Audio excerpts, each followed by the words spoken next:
Alors on dit quoi? Et nous poursuivons notre plateau. Je suis en compagnie de Yannick Dianoun, notre correspondant ici à Abidjan. Bonjour Yannick. Bonjour Dira. Yannick, le micro est à vous. Merci infiniment. Alors, sur le plateau d'Alors on dit quoi, nous avons le privilège de recevoir un jeune Ivoirien passionné par la communication digitale. Paulus Agathon est avec nous. Bonjour Paulus. Bonjour Yannick, bonjour à tous, bonjour à toutes. Alors tu vas bien? Parfaitement, et j'ose espérer que vous également. Ouais, on va très bien, merci. Alors, Paulus, vous avez été le grand vainqueur de la catégorie tech des Adicom Awards 2020. Qu'est-ce que cela vous inspire, cette distinction?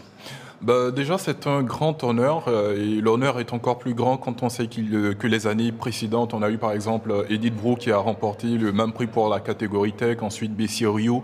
On a également d'autres noms, notamment Paponi Gang, Jeune Afrique, Karel Vignon-Vullière.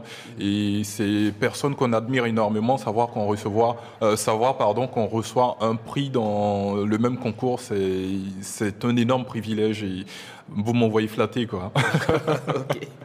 Alors, lorsqu'on regarde les figures qui ont compéti dans cette catégorie-là, on s'est dit, mais la bataille a été certainement très, très, très dure. Alors, qu'est-ce qui a fait pencher la balance pour vous? Voilà, selon vous, qu'est-ce qui a permis aujourd'hui à Paulus Agathon de recevoir cette distinction? C'est un peu drôle parce que je me posais à peu près la même question. Ah bon, ouais. Oui, et ce qui est davantage drôle, c'est qu'avec la plupart des participants de la catégorie, on était en perpétuel contact, on échangeait, on se donnait des astuces et tout ça, bien qu'on soit en compétition, mais après tout, on est amis et je suis d'ailleurs en contact permanent avec Audrey Rod Olubenga du Togo, Sénégal. Pareil pour Mensa Master, Thierry Kofi, avec qui on a échangé. Je pense que d'ailleurs, tous les participants, que ce soit les 5 finalistes ou pas, chacun, comme le dit John Maxwell, exerce une certaine influence parce que même celui qui est chez lui à la maison, il a une certaine influence sur son entourage, peu importe la manière. Mais je pense que ce qui a dû certainement me démarquer, c'est le fait que ici, sous nos cieux, on a peu de podcasts. Et du coup, ça a été la valeur ajoutée en ce qui concerne mon blog. Et je pense que c'est ce petit truc-là qui a certainement dû jouer en ma faveur. Et on est très content pour vous, en tout cas.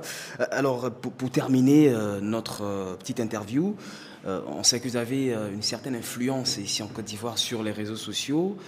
Quels sont vos projets pour l'avenir? Les projets,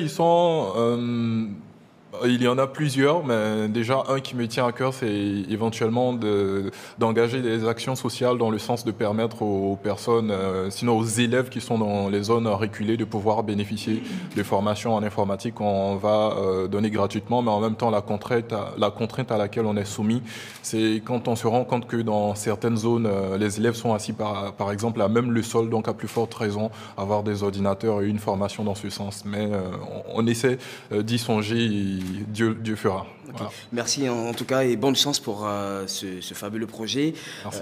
Mesdames, Mesdemoiselles et Messieurs, nous recevions sur notre plateau Paulus Agathon, communicateur digital. Merci infiniment Paulus. Alors je redonne le plateau, le micro à Diara Ndiaye. Merci Yannick, merci les garçons. Merci Diara.